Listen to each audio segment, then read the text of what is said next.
गेल्या तासाला आपण स्थापत्य कलेमध्ये काय काय पाहिलेलं होतं? अजिंठा लेणे त्यांचं 19वे प्रवेशद्वार पाहिलेलं होतं. त्यानंतर नागर शैलीचे शिखर आपण पाहिलो. त्यानंतर द्रविड शैलीचं गोपूर पाहिलेलं आहोत. गोंदेश्वर येथील सिंदर मंदिर पाहिलं. कुतुब मिनार हे काय होतं? मुघल सम्राट शहाजहान. कुतुब मिनार हे कोणी बांधलेलं होतं? कुतुबुद्दीन ऐबकांच्या काळात ते सुरुवात झालं. अल्तमशच्या काळात ते पूर्णत्वास आलं. नंतर पूर्ण बांधकामाचं पूर्ण कोणी केले? फिरोजशहा तुघलक यांनी केलेला आहे. ह्याचं माहिती पाहिलं. तसेच शहाजहानने आपल्या पत्नी मुमताज महाल यांच्या स्मरणात बांधलेले ताजमहाल विषयी आपण माहिती पाहिलेलं आहोत. नंतर दक्षिणेकडील विजापूरचा गोल घुमटा आदिलशाही मोहम्मद आदिलशहा यांचं कबर असून गोल घुमट ही अतिशय भव्य इमारत आहे. त्यामुळं गोल घुमट सुद्धा कुठे आहे? विजापूर येथे आहे. त्यांच्याविषयी सुद्धा आपण माहिती पाहिलेलं आहोत. आता आपण भारतात ब्रिटिश सत्ता प्रस्थापित झाल्यानंतर एक नवीन स्थापत्य शैली उदयास आलेली आहे. तिला इंडो गोथिक स्थापत्य शैली असं म्हटलं जातं. ब्रिटिश सत्तेचा उदय झाल्यानंतर एक नवीन स्थापत्य शैली उदयास आली. त्याला इंडो गोथिक स्थापत्य शैली असं म्हटले जाऊन ब्रिटिश काळात बांधले गेलेल्या चर्च म्हणा, भारतातील सरकारी कचेऱ्या म्हणा, मोठ्या पदाधिकाऱ्यांची निवासस्थाने म्हणजेच ऑफिस, त्यांचे बंगले म्हणा, रेल्वे स्टेशन यासारख्या इमारतींमध्ये हे इंडो गोथिक स्थापत्य शैली आपल्याला पाहावयास मिळतो. इथं आहे छत्रपती शिवाजी महाराज रेल्वे टर्मिनस. हे तुम्ही छायाचित्रामध्ये पाहू शकता. हे ब्रिटिशांच्या काळातील भारतातील काय आहे? बांधकाम आहे. याशिवाय सरकारी कचेऱ्या म्हणजेच कचेऱ्या कशाला आपण म्हणतो? ऑफिस वगैरे जे काय आहे मोठमोठे इमारती आहेत त्यांचं सुद्धा बांधकाम ब्रिटिशांच्या काळात झालेलं आहे. ते कुठल्या शैलीनुसार झालेलं आहे? इंडो गोथिक शैली स्थापत्य शैलीनुसार ते झालेलं आहे. त्यानंतर मुंबईचे छत्रपती शिवाजी महाराज रेल्वे टर्मिनस तुम्ही पाहू शकता. त्यानंतर हे सुद्धा इमारत या शैलीचं काय आहे? एक उत्कृष्ट असं उदाहरण असून ते युनेस्कोच्या जागतिक वारसा स्थळाच्या यादीत यांचा पण काय झालेला आहे? समाविष्ट करण्यात आलेला आहे. आता आपल्याला भारतातील ललित कला किंवा अंगिक कला परंपराविषयी माहिती पाहायचं आहे. त्यामध्ये लोककलेच्या परंपरेबद्दल आपण पहिल्यांदा काय करणार आहोत? माहिती पाहणार आहोत. बघा, लोककलेच्या परंपरामध्ये भारतातील प्रत्येक प्रदेशाचा वैविध्यपूर्ण अशा लोकगीत म्हणा, लोकवाद्य म्हणा, लोकनृत्य आणि लोकनाट्यांच्या परंपरा असतात. म्हणजे त्यांच्या प्रदेशानुसार महाराष्ट्रातील लोककलेच्या अनेक परंपरा अस्तित्वात आलेल्या आहेत. या लोककला धार्मिक उत्सव आणि सामाजिक जीवन यांचा एक अविभाज्य भाग म्हणून विकसित झालेला आहे. म्हणजे हे लोककला कशाचं एक अविभाज्य भाग आहे? धार्मिक कला आणि सामाजिक उत्सव यांचा एक काय आहे? ते अविभाज्य भाग आहे. म्हणजे हे आपलं परंपरा आहे, संस्कृती आहे. त्या प्रदेशानुसार त्यांची लोककला, त्यांचे उत्सव, धार्मिक उत्सव हे आपण साजरा करत असतो. म्हणून कोळी नृत्य म्हणा, तारपा म्हणा, तारपा नृत्य, कोकणातील दशावतार, पोवाडा, कीर्तन, जागर, गोंधळ ही त्यापैकी काय आहेत? त्यांचं काय आहे? ठळक वैशिष्ट्य आहेत. म्हणजे महाराष्ट्रात काही सण उत्सव साजरे केलं जातं, काही लोकगीतं, लोककला आहेत, लोकवाद्य आहेत, लोकनाट्याच्या परंपरा आहेत. त्यानुसार आपले सण होतात, उत्सव होतात. हे सगळं काय आहे? आमच्या संस्कृतीचा एक भाग असून त्यामध्ये कोळी नृत्य येतं, तारपा नृत्य येतं, कोकणामध्ये दशावतार येतं. हे कोकण हा काय आहे? कोकण वेगळा, केरळ वेगळा. केरळ काय आहे? राज्य आहे. कोकण हा महाराष्ट्राचा एक भाग आहे. तिथलं दशावतार म्हणा, पोवाडा, कीर्तन, जागर, गोंधळ हे सगळं अंबाबाईच्या देवीच्या वेळी केलं जातं. बघा, ह्या सगळ्या गोष्टी ठळक काय आहेत? हे लोकनृत्य आणि लोककलेचे काय आहेत? आपल्या परंपरेचे महत्वपूर्ण घटक आहेत. म्हणजे लोककलेच्या परंपरेचे महत्वपूर्ण घटक आपल्याला म्हणता येईल. दुसरा आहे अभिजात कलेच्या परंपरेविषयी आपण माहिती पाहणार आहोत. अभिजात कलेच्या परंपरेविषयी आपण काय पाहणार आहोत? माहिती पाहणार आहोत. बघा, भारताला लोककलांप्रमाणेच अभिजात कलांचाही अत्यंत समृद्ध वारसा लाभलेला आहे. जसं लोककलेचा समृद्ध वारसा लाभलेला आहे तसंच अभिजात कलेचाही समृद्ध वारसा लाभलेला असून भरत मुनींनी लिहिलेले नाट्यशास्त्र हा गायन, वादन, नर्तन, नाट्य या कलांचा सविस्तर उहापोह करणारा सर्वाधिक प्राचीन ग्रंथ म्हणून तो समजला जातो. मग भरतमुनींनी लिहिलेलं नाट्यशास्त्र हा काय आहे? त्याच्यामध्ये गायन येतो, वादन येतं, नर्तन येतं, नाट्य येतं. या सगळ्या कलांचा सविस्तरपणे उहापोह करून त्याचा सर्वाधिक प्राचीन ग्रंथ म्हणून ह्या ग्रंथाला महत्त्व दिलं गेलं आहे. त्यामध्ये शृंगार येतो, हास्य येतं, विभत्स येतं, रौद्र येतं, असं 9 रस आहेत. रसांमध्ये 9 रस म्हटलं जातं. शृंगार रस, हास्यरस, विभत्स रस, रौद्र रस, करुण रस, वीर रस, भयानक रस आणि अद्भुत रस आणि शांत रस असे 9 रस हे भारतीय ललित कलाच्या सादरीकरणात मूलभूत मानलेले आहेत. म्हणजे कुठल्या तरी कार्यक्रमानिमित्त शृंगार केलं जातं किंवा आपण एखाद्या कलामध्ये सुद्धा काय पाहू शकतो, त्याचा शृंगार पाहू शकतो किंवा एखाद्या मूर्तीमध्ये सुद्धा आपण काय पाहू शकतो, ती मूर्ती कशी आहे, शांत अशी उभी आहे किंवा त्यांच्या चेहऱ्यावरलं हास्य हे कसं आहे, म्हणजे त्याच्या चेहऱ्यावर कसलं हास्य आहे, स्मित हास्य आहे का, कुणावर तरी करुणाने ते पाहत आहे का, किंवा ते कुठल्या नर्तनाच्या स्वरूपात ते पाहत आहे हे सुद्धा आपण त्याचं निरीक्षण करू शकतो. अशा प्रकारे 9 रस हे भारतीय ललित कलांच्या सादरीकरणात मूलभूत मानलेलं आपल्याला दिसून येतात. मग भारतीय लोकांच्या बाहेरील देशातील लोकांशी सतत संपर्क येत राहिला आणि त्याद्वारे त्या कलांच्या सादरीकरणामध्ये अनेक प्रवाह मिसळत गेले. मग भारतीय लोकांच्या बाहेरील देशातील लोकांशी कशामुळे सतत संपर्क येत राहिला? एक तर त्यावेळेस भारत हा समृद्ध देश होता, तिथं सोन्याचा धुरा वाहत होता असं म्हटलं जातं. परकीय लोक येथील निसर्गाने गजबजलेलं, खनिजानं समृद्ध असलेलं भारताकडे आकर्षले जात होते. कारण काय? त्यांना इथं मसाल्याचे पदार्थ मिळत होते, व्यापाराच्या निमित्ताने यायचं. त्यांचं भाषा, विचार, त्यांचे फळे म्हणा, भाजीपाला म्हणा, ह्या सगळ्यांची माहिती कोणाला मिळू लागलं? भारताला मिळू लागलं. याशिवायही काय होऊ लागलं? ग्रीक म्हणा, शक म्हणा, परत पूर्वेकडे आलेले अकमोनी साम्राज्याचे, अफगाणिस्तानकडचे आलेले पारशी म्हणा, ह्या सगळ्या लोकांनी भारतावर व्यापार करण्यासाठी आक्रमण केले, इथं राहिले आणि येथील स्थानिक लोकांमध्ये ते रुजले. त्यामुळे काय झालेलं होतं? त्याचा परिणाम काय झालेलं होतं?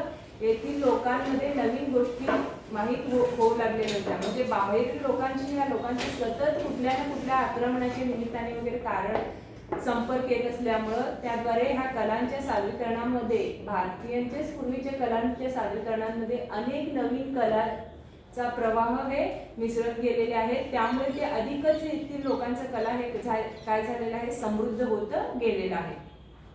अशा प्रकारे शास्त्रीय गायन म्हणा, वादन म्हणा, नृत्य म्हणा, यासारखे विविध शैली आणि त्या शैलीचे जतन करणारी घराणी येथे निर्माण झालेली आहेत. भारतातील शास्त्रीय गायनाच्या हिंदुस्थानी संगीत आणि कर्नाटक संगीत अशा 2 प्रमुख शाखा आहेत. म्हणजे शास्त्रीय गायनाच्या म्हणजे संगीताचे काय आहेत? हिंदुस्थानी संगीत आणि कर्नाटक संगीत असं 2 शाखा असून तसेच शास्त्रीय व उपशास्त्रीय असे 2 त्यामध्ये काय आहेत? भेद आहेत. मग उपशास्त्रीय गायनात अनेक लोकगीत शैलीचा समावेश झालेला आहे. 2 मुख्य शास्त्रीय गायनाचे 2 मुख्य प्रकार कुठले आहेत? एक हिंदुस्थानी संगीत आहे, एक कर्नाटकी संगीत आहे. परत त्याचे 2 भेद आहेत, म्हणजे प्रकार आहेत. एक शास्त्रीय असून एक दुसरं उपशास्त्रीय असा प्रकार आहे. उपशास्त्रीय गायनात अनेक लोकगीत शैलीचा समावेश झालेला दिसून येतो. बघा, उत्तर भारतातील हिंदुस्थानी संगीतामध्ये, उत्तर भारतातील संगीताच्या प्रकारामध्ये कथ्थक आहे. उत्तर भारतामधील कथ्थक हे तुम्हाला जोड्या लावायला वगैरे प्रश्न विचारण्याची शक्यता आहे. ते पण डान्सचा एक प्रकार आहे, नृत्याचा एक प्रकार आहे. महाराष्ट्रातील लावणी आहे, सगळ्यांना माहित आहे. तुम्ही गाण्याचं वगैरे एक्झाम्पल देऊ शकता, कुठेतरी एखादं गाण्याचं एक्झाम्पल देऊ. त्याबद्दल लावणीचं चंद्रा हे आलं का? परत ठीक आहे. बघा, ओडिशाचं ओडिसी हे गायन नृत्याचं प्रकार आहे. लवकर आठवत नाही तुम्हाला. ओडिसाचं ओडिसी हे गायन नृत्याचा प्रकार आहे. तमिळनाडूचं भरतनाट्यम आहे. भरतनाट्यम सगळ्यांना आवडतो की? तमिळनाडूचं काय आहे? भरतनाट्यम आहे. आंध्रचे काय आहे? कुचिपुडी आहे. केरळचे काय आहे? कथकली आहे. आणि मोहिनीअट्टम या नृत्य शैलीच्या सादरीकरणात शास्त्रीय गायन म्हणा, वादन आणि नृत्य यांचा सुरेख मेळ आपणास काय पाहावयास मिळतो. शांत बसा. बघा, अशा प्रकारे उत्तर भारतातील कथक म्हणा, महाराष्ट्रातील लावणी म्हणा, ओडिसाचे ओडिसी म्हणा, तमिळनाडूचे भरतनाट्यम आंध्रचे कुचिपुडी, केरळचे कथकली आणि काय आहे मोहिनी अट्टम हे सुद्धा काय आहे केरळच्या नृत्यशैलीच्या सादरीकरणात शास्त्रीय गायन, वादन आणि नृत्य यांचा सुरेख मेळ आपल्यास काय पाहाव्यास मिळतो. नंतर स्वतंत्र भारतात शास्त्रीय संगीत आणि नृत्य सामान्य रसिकांपर्यंत पोहोचावे. भारत स्वतंत्र झाल्यानंतर हे शास्त्रीय संगीत आणि नृत्य सर्वसामान्य लोकांपर्यंत पोहोचावे यासाठी या दृष्टीने विविध ठिकाणी संगीत नृत्याचे महोत्सव साजरा करण्यात आला, म्हणजे कार्यक्रमाचं आयोजन करण्यात आलं. त्यानुसार त्यांचा आस्वाद घेण्यासाठी केवळ भारतातूनच नव्हे तर परदेशातूनही अनेक रसिक येत असत. बघा आता आपण कुठेतरी आपण एखादं संगीताचं कार्यक्रमचं अरेंज करतो, मग स्थानिक सोबतच तिथे कुठून लोक येत असतात, देश विदेश परदेशातील सुद्धा लोक काय येतात ते संगीताचा आस्वाद घेण्यासाठी. त्याला रसिक म्हणतो, श्रोते म्हणतो, त्यांनी सुद्धा येत असलेला आपल्याला दिसून येतो. मग पुण्यातील प्रतिवर्षी सवाई गंधर्व यांच्या नावाने होणारा संगीत महोत्सव हे काय आहे प्रसिद्ध आहे. मग पुण्यामध्ये प्रतिवर्षी सवाई गंधर्व यांच्या नावाने जो काही संगीत महोत्सव होतो, कार्यक्रमाचं आयोजन केलं जातं, ते प्रसिद्ध असून कुठं होतं ते पुण्यामध्ये दरवर्षी आयोजन केलं जातं. मग अलीकडील काळात भारतीय संगीताच्या क्षेत्रात विशिष्ट शैली आणि विशिष्ट घराणे यांच्या मर्यादा ओलांडून अभिनव प्रयोग करण्याकडे कल असलेला दिसतो. म्हणजे विशिष्ट म्हणजे ठराविकच ते शैली असतं.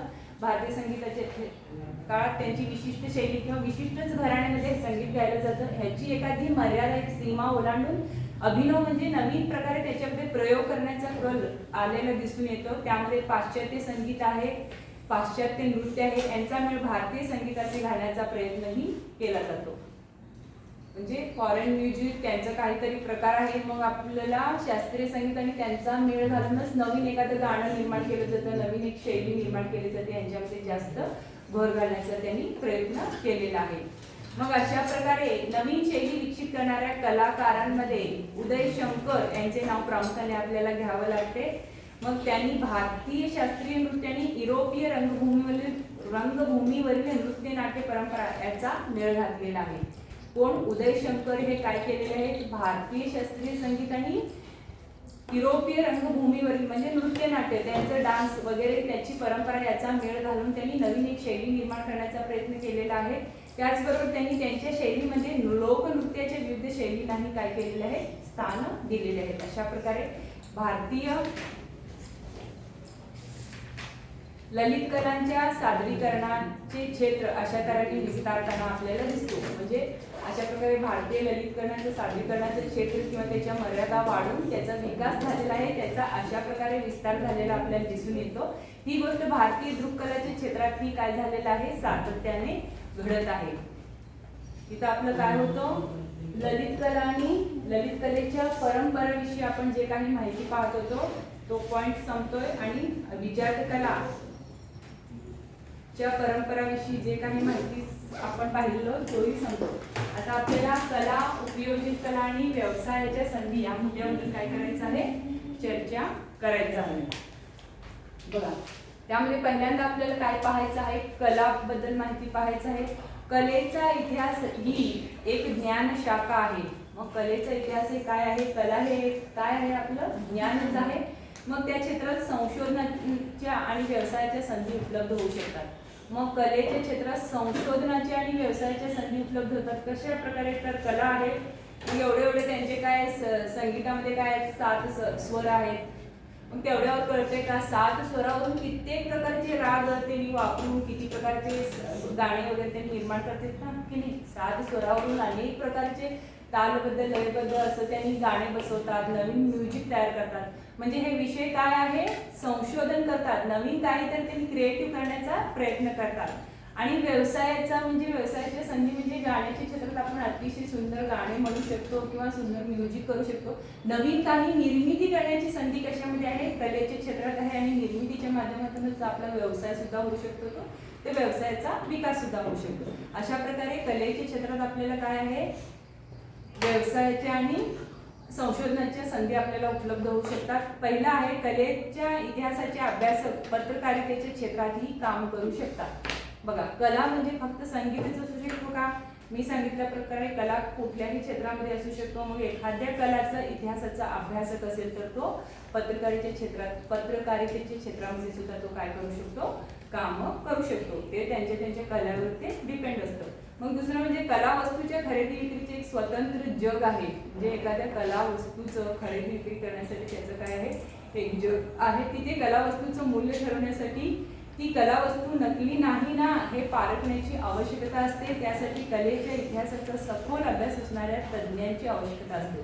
बघा, प्राचीन काळी कुठलं तरी एखादं काय आहे, काश्यांची मूर्ती आहे, नटराजाचं मूर्ती आहे, त्याचं एक प्रदर्शन भरवलं जातं. मग ती छोटीशी मूर्ती 1000ची असते, 2000ची असते, 50,000ची असते, ₹1,00,000 असते. पण एखाद्या सर्वसामान्य शेतकऱ्याला गरज आहे का ते छोटीची मूर्तीला आपण 50,000 घेऊन किंवा ₹1,00,000 घेऊन घेऊ?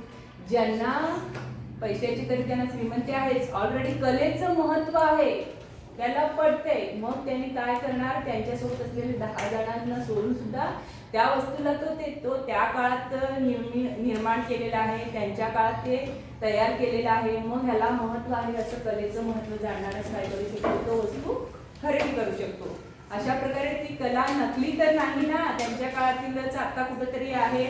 मग त्या धातूपासून मग नकली तयार करून ठेवलेलं आहे का, किंवा ते प्रत्यक्षात त्यांच्याच काळात निर्मिती करून ठेवलेलं आहे, ह्याची पारख करण्याची कला किंवा माहिती कोणाला असते, ते कलेचा सखोल अभ्यास करणाऱ्या तज्ज्ञाला असते. त्यामुळे ते तज्ज्ञांनीच काय करत असतात, अशा वस्तूची खरेदी वगैरे ते करत असतात.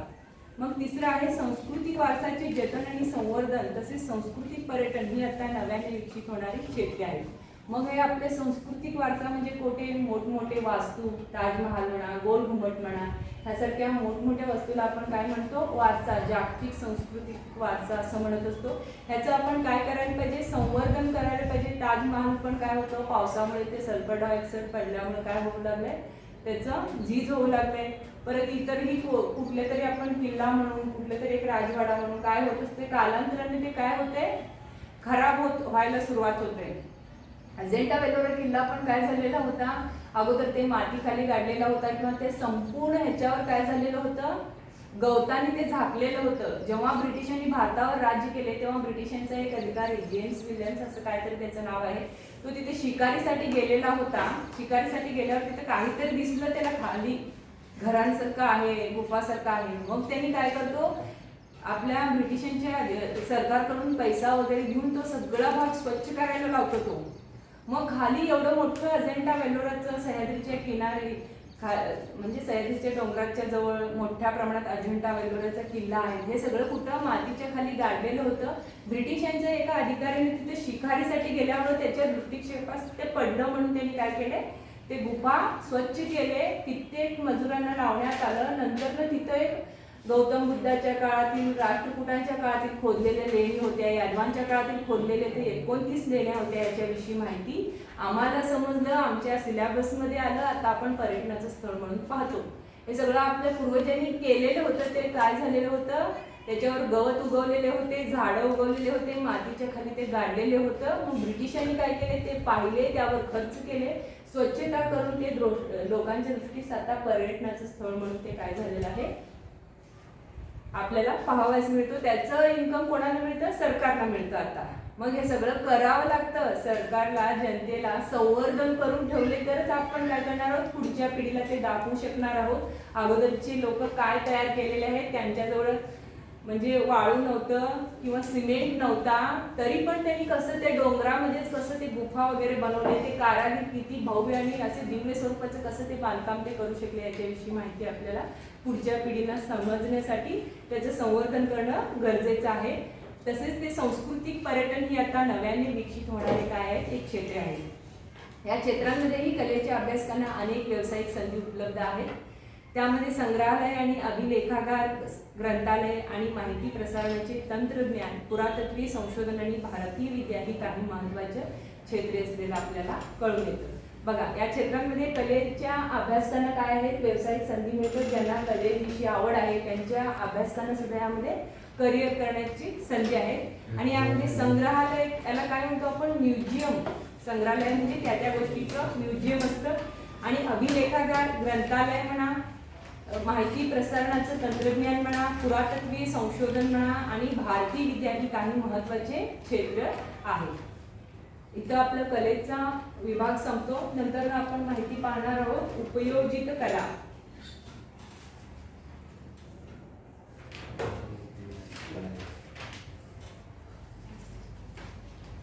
आणि ललित कलाच्या क्षेत्रात केवळ रसिकांनी रसास्वाद घ्यावा म्हणून कला निर्मिती केली जाते.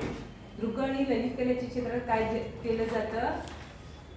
कलेचा केवळ रसिकांनी, रसिक म्हणजे ज्यांना कलेची आवड आहे त्यांना म्हणतो, आणि त्यांनी त्याचा आस्वाद घ्यावा म्हणून त्याची कला निर्मिती केली जातं. तर सर्व कला क्षेत्रातील कलाकारांचा तो प्राथमिक हेतू असतो. म्हणजे सर्वच कला क्षेत्रातील कलाकारांचा काय हेतू, सर्वसामान्य हेतू काय असतो? त्यांचे श्रोते किंवा रसिक काय असतं? त्यांचा आस्वाद घ्यावा असं त्यांना वाटत असतो. त्याखेरीज कलात्मक रचना आणि उपयुक्तता यांची सागड घालून अनेक प्रकारची निर्मिती केली जाते. मग यासाठीच काय केलं जातं? कलात्मक रचना केलं जातं आणि त्यांची उपयुक्तता काय आहे यांची सांगड घालून त्यांनी नवीन कलाची त्यामध्ये काय केलं जातं? निर्मिती केली जाते. अशा प्रकारे उपयुक्तता हा हेतू ठेवून कला निर्मिती करणं म्हणजे काय आहे? उपयोजित कला आहे. म्हणजे उपयुक्तता काय आहे हे हेतू ठेवून कला निर्मिती करणं यालाच काय म्हटलं जातं? उपयोजित कला असं म्हटलं जातं.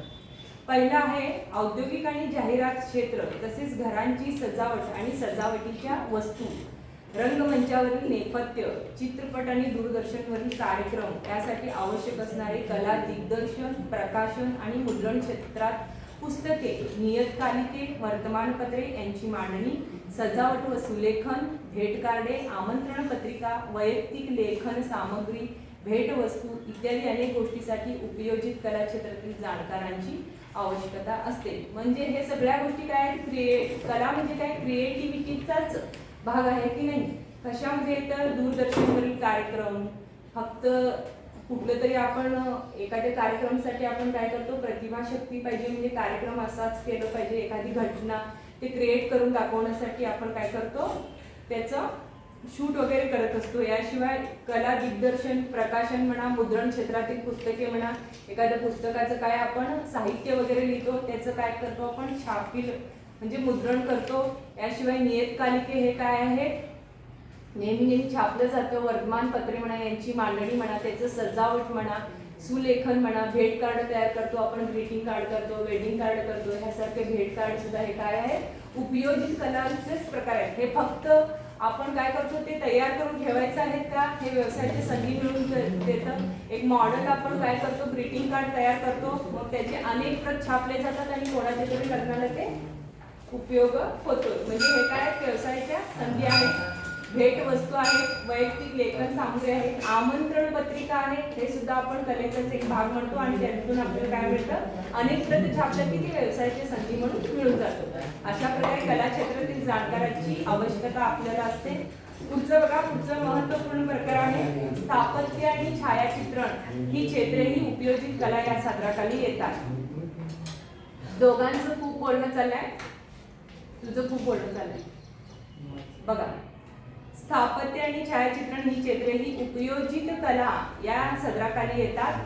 सध्याच्या काळात संगणकावर तयार केलेली स्थिर आणि चलत चित्रे, संगणक म्हणजे कळतोय? कम्प्युटरवर तयार केलेली स्थिर आणि चलत चित्रे, नक्षी म्हणा, आरेखने वापरली जातात.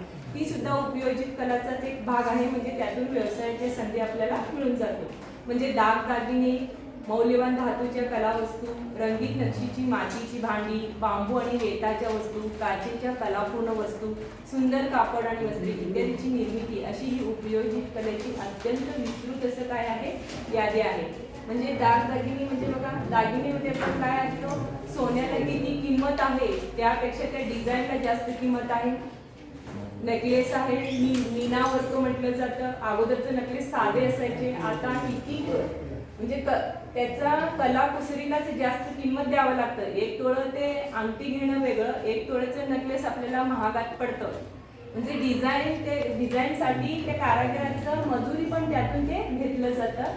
त्यामुळं दागदागिने म्हणा, मौल्यवान धातूच्या कलावस्तू म्हणा, मौल्यवान धातूपासून आपण फ्लॉवर पॉट बनवत असतो, परत काहीतरी भांडे वगैरे तयार करत असतो, कलावस्तू म्हणा, मूर्ती वगैरे म्हणा. याशिवाय काय? रंगीत नक्षीची मातीची भांडी, मातीच्या भांड्यावर सुद्धा अनेक रंगीत नक्षी वगैरे कोरले जातात. बांबू आणि वेताच्या वस्तू, शिवाय काचेच्या कलापूर्ण वस्तू असतात. शिवाय सुंदर कापड कशाचे असतात?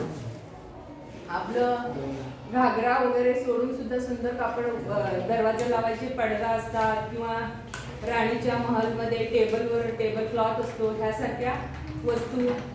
शिवाय काय? सुंदर कापड आणि वस्त्र इत्यादीची निर्मिती सुद्धा काय आहे, उपयोजित कलेचं अत्यंत विस्तृत असं यादी आपल्याला यामध्ये पाहावयास मिळतो. म्हणजे हे आपलं आताचं साधारण उदाहरण देण्याऐवजी आपण मोठमोठे राजमहालामध्ये वगैरे पाहतो की नाही, ह्याच्या कलेमध्ये किती भव्यता आहे हे आपल्याला पाहता येतं. वरील प्रत्येक क्षेत्रात बौद्धिक पातळीवर एखादी संकल्पना मांडून ती प्रत्यक्षात उतरवेपर्यंत निर्मितीचे अनेक टप्पे असतात. प्रत्येक टप्प्यावर प्रशिक्षित आणि कुशल व्यक्तीची मोठ्या प्रमाणावर आवश्यकता असते. म्हणजे कलेच्या प्रत्येक टप्प्यावर कशाची आवश्यकता असते, प्रशिक्षित म्हणजे त्या व्यक्तीला ट्रेनिंग द्यावं लागतं. सतत जो काम करतो, प्रॅक्टिस मेक्स मॅन परफेक्ट म्हटलं जातं. पूर्वीचे मानव असं नाही की कसं तरी आलं थोडं थोडं कला केलं, ते आधी मानवाच्या काळात झालं की गरजेपुरतं त्यांनी भांडी मडके वगैरे बनवले. कलेच्या क्षेत्रात म्हणजे त्याला खूप काही प्रशिक्षणाची आवश्यकता असते आणि त्यांच्यामध्ये ते म्हणजे मोठ्या प्रमाणात यशस्वी झालेले म्हणजे कुशल व्यक्तींची मोठ्या प्रमाणात त्यामध्ये काय असते, आवश्यकता असते. कलावस्तूचे उत्पादन करताना त्याच्या निर्मितीच्या प्रक्रिया काही विशिष्ट सांस्कृतिक परंपरांनी बांधलेले असतात. म्हणजे कलावस्तूचा विचार करताना ते निर्मिती करत असताना त्यांच्या संस्कृतीनुसारच ते निर्मिती करतात. म्हणजे आमचा संस्कृतीचा एक भाग आहे, त्यांचे भांडे अशाच प्रकाराचे असतात. म्हणजे त्यांच्या काळात त्यांच्या संस्कृतीचा विचार करूनच ते त्या भांडीवर डिझाईन नक्षी वगैरे काढत असतात. म्हणजे तो एक त्यांचा संस्कृतीचा भाग असतो.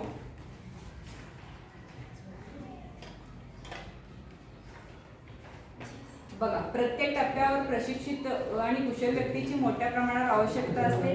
कलावस्तूचे उत्पादन करताना कला निर्मितीच्या प्रक्रिया काही विशिष्ट सांस्कृतिक परंपरांनी ते बांधलेले असतात.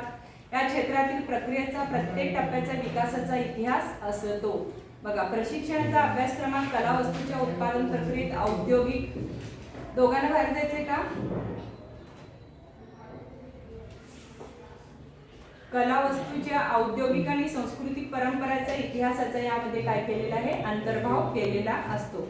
वर उल्लेख केलेल्या क्षेत्रांमध्ये तांत्रिक आणि व्यावसायिक शिक्षण देणाऱ्या अनेक संस्था भारतात आहेत. म्हणजे वर उल्लेख केलेले तांत्रिक आणि व्यावसायिक शिक्षण देणाऱ्या काय अनेक संस्था सध्याही भारतात आहेत. गुजरातमधील संस्थेचं नाव आहे national institute of design Ahmedabad. ही अशा प्रकारचे प्रशिक्षण देणाऱ्या जगातील अग्रगण्य संस्थांपैकी एक समजली जातं. कुठलं, कलेच्या क्षेत्रात म्हणजे कुठल्याही कलेच्या क्षेत्रामध्ये जास्त आपल्याला काय करायचं आहे, विकास करायचा आहे. त्यासाठी प्रशिक्षण संस्था आहे ती फेमस असलेली गुजरातमधील नॅशनल इन्स्टिट्यूट ऑफ डिझाईन म्हणजे अहमदाबादमध्ये आहे. ही संस्था एक प्रकारचे अशा प्रकारचे प्रशिक्षण देणाऱ्या जगातील अग्रगण्य म्हणजे सगळ्यात मोठमोठ्या संस्थांपैकी ती एक महत्त्वपूर्ण संस्था म्हणून समजलं जातं. सन 2015 मध्ये या संस्थेने एक ऑनलाईन अभ्यासक्रम सुरू केलेला आहे.